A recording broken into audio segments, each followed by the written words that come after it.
बड'फा ब्रह्मनि 60 जोनोम सानजों लोब्बा लाखिनानै जि फरायसा सान फालिनाय दिनै बे फरायसा साननिनो बयनिसिमबो आंनि अननाय खुलुमनाय सिबिनाय बयनिसिमबो बावहरनाय जाबाय।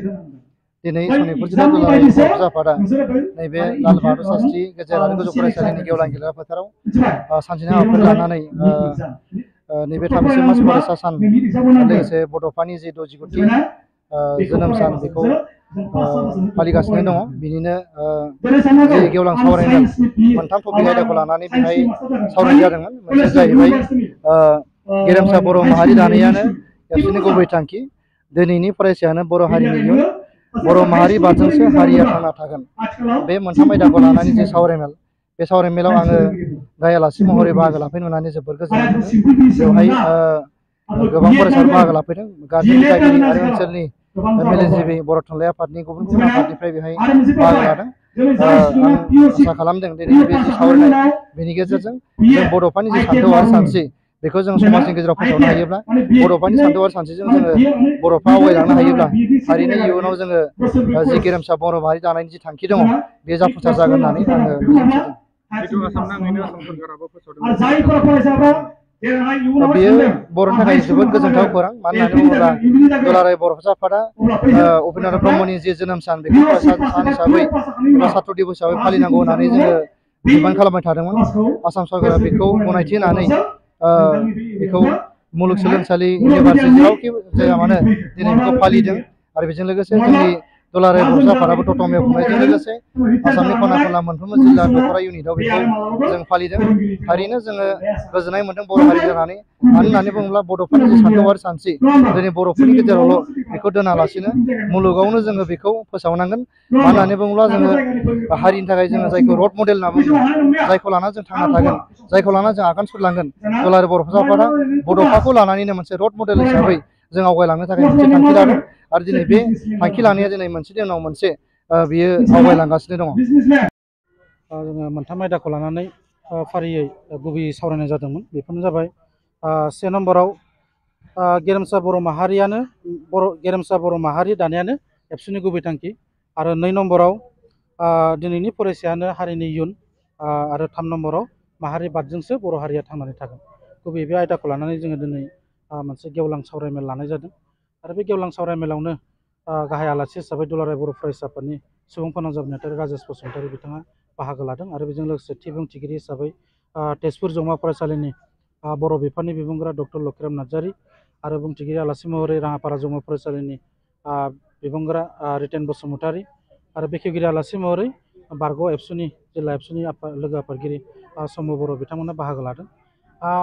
दिनैनि बे हाबाफारिनि गेजेरजों जोङो बेखौनो बुंनो सानगोन जे सनितपुर जिल्ला दुलाराय बर' फरायसा आफाद हिसाबैबो बड'फा उपेन्द्रनाथ ब्रह्मनि बै समनि जि सोमावसारनाय, बेयाव जोंनि हालामनिफ्राय गोबां बिथांजों सोमावसारनायाव बाहागो लाफानाय गोबां दैदेनगिरि आगुनि बिथांमोना दङ।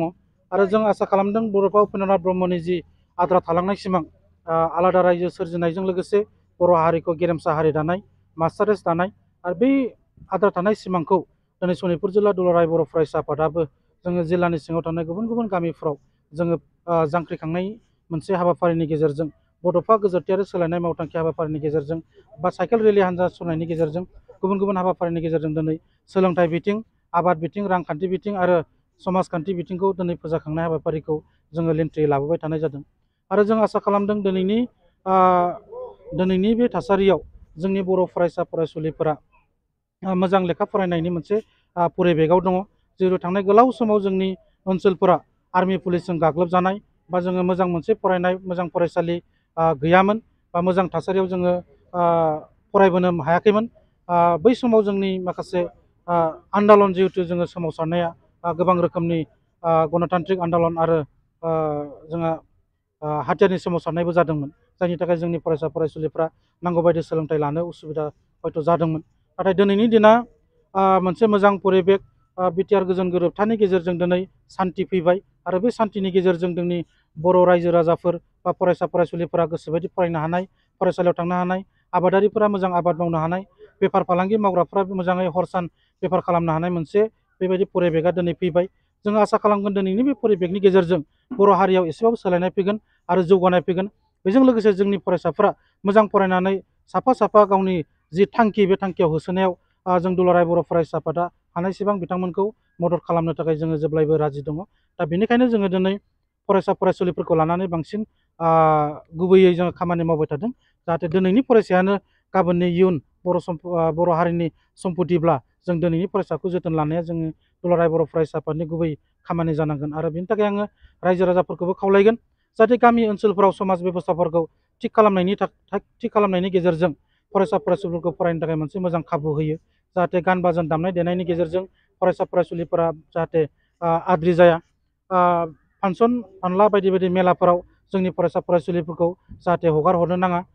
दिनै थासारिया मोजां नङा, लाइमोनफोरनि थासारिया गोबां जोंनि बर' गामिफोराव हाबनानै गुबुन जातिफोरा दिनै बाङा फुथा फाननायनि नामाव थान्दा बरफ फाननायनि नामाव दिनै गोबां समाज बेरेखा ड्राग्स गान्जा बायदि बायदि लाबोनानै जोंनि गामि बिथोराव उन्दै उन्दै लाइमोनफोरखौ फुस्लायनानै दिनै खम दामाव ड्राग्स गान्जाफोरखौ फाननानै जोंनि लाइमोन गथ'फोरखौ बरबाद खालामनायनि थाखाय जि षड़यन्त्र सोलिदों बेखौ जोङो दुलाराय बर' फरायसा आफाद जानानै गोख्रों नोजोर होदों आरो रायजो राजाफोरखौबो गोख्रों नोजोर लाखिनो थाखाय जोङो खावलायगोन।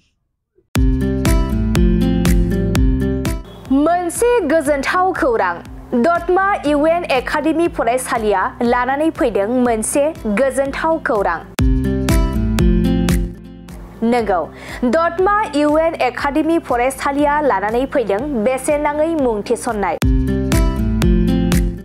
दतमा इउएन एकाडेमि फरायसालिया 2025-26 सोलोंथाइ बोसोरनि थाखाय केजि 1 निफ्राय थाखो 8 सिमनि थाखाय बेसेन नाङै मुं थिसननाय होगासिनो दं। आरो बिथराय आरो फाइलिनि थाखाय फर्म बिलाइनाय आरो मुं थिसननायाबो सोलिगासिनो दं। आरो दतमा इउएन एकाडेमि फरायसालियाव हौवासा आरो हिन्जावसाफोरनि थाखाय हस्टेलनि खाबुबो दं। बिनिखायनो नोंथाङाबो नोंथांनि गथ'खौ दतमा इउएन एकाडेमि फरायसालियाव बेसेन होआजासे मुं थिसननो सानदोंब्ला आरो हस्टेलाव दोननानै फोरोंनो सानदोंब्ला थाबैनो मुं थिसननो हागोन। आरो नोंथाङा आबुङै मिथिनो थाखाय नैबे 7002660387 जानबुं नम्बराव कल खालामना खौरां लाहरनो हागोन।